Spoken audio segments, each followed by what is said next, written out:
Bonjour à tous les investisseurs. Je débute une nouvelle série sur l'évolution de mon portefeuille.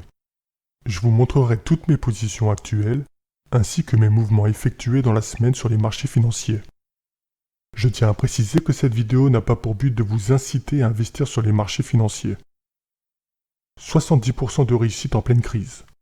Beaucoup de mouvements depuis mars et déjà une bonne partie de mes gains pris. Je reste avec 50% de liquidité pour si un nouveau krach boursier survient, et me laisse donc une marge de manœuvre afin de réagir. Voici comment. Je vous montre l'intégralité de mon portefeuille. MC Faye Energy a bien explosé en quelques semaines et me permet de faire un bénéfice de 114% sur cette valeur à l'heure actuelle. Ensuite, 4 valeurs qui ont elles-mêmes bien performé et me permettent d'être à l'aise sur les cours aujourd'hui. Les 7 valeurs suivantes ont des performances correctes mais sans plus, et le reste est légèrement négatif. Revenons sur les 3 catégories d'actions existantes. Vous trouverez plus d'explications sur mes vidéos, les règles de base pour limiter les risques en bourse. Il y a les actions solides, les actions de rendement, puis les actions d'avenir. Voici les actions solides de mon portefeuille. Accor Hôtel. Premier groupe hôtelier européen. Christian Dior, société de holding avec comme activité notamment des articles de mode et de maroquinerie, ainsi que des parfums et des produits cosmétiques, et bien d'autres. Bolloré, société de holding également, avec comme activité principale les prestations de services de communication, mais aussi des prestations de services logistiques et de transport. Katana Group est spécialisée dans la conception, la construction et la commercialisation de navires de plaisance haut de gamme. J'ai fait une vidéo spécialement Katana Group sur la gestion d'une action. Vous pouvez la retrouver sur la chaîne. Ensuite, les actions de rendement. BNP est le premier groupe bancaire en France. Natixis, fonds de la gestion d'actifs et de fortune. Coface, figure parmi les leaders mondiaux de l'assurance crédit.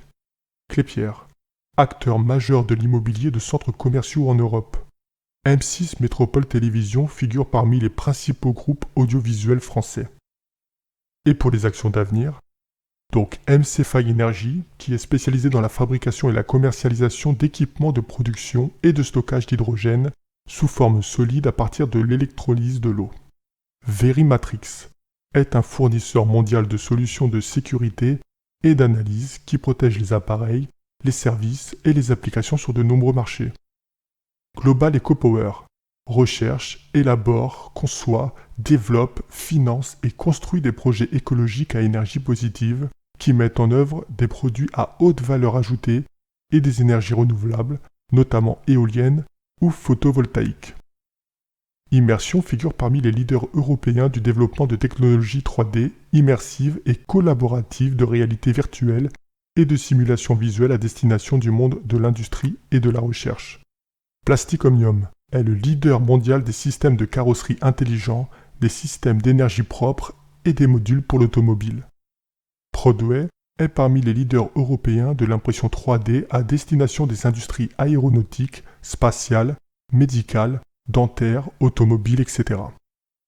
Et AXA Group est spécialisé dans la conception, la fabrication et la commercialisation d'équipements électroniques destinés au marché des véhicules et des télécommunications. Au total, nous avons 4 actions solides, 5 actions de rendement et 7 actions d'avenir. Donc un portefeuille en somme plutôt risqué. Nous avons suffisamment de valeur de rendement pour avoir des revenus intéressants qu'on réinvestira sur les marchés. Des actions solides en quantité assez faible, mais qui nous protégeront des fluctuations du marché en période de crise. Et surtout, on sera certain de revoir ces niveaux une fois la crise derrière nous. Puis beaucoup de valeur d'avenir. Donc un risque important, car rien ne garantit qu'elles arriveront à se développer assez rapidement, et rien ne nous dit qu'elles ne se feront pas dépasser par des concurrents mieux gérés au fil du temps. Pour ma ligne sur l'investissement en Inde, j'en ferai une vidéo particulière mais bien plus tard. Beaucoup plus de valeurs positives que négatives donc, au total. Sur nos 17 actions, 12 sont positives et 5 négatives, ce qui donne un résultat de 70% de réussite en période de crise. Le tout en diversifiant au maximum. Lorsque la crise sera terminée, les résultats seront bien supérieurs. C'est bien pour ça qu'avant de commencer à investir sur les marchés financiers, allez voir si ce n'est pas encore fait mes vidéos sur comment limiter les risques en bourse.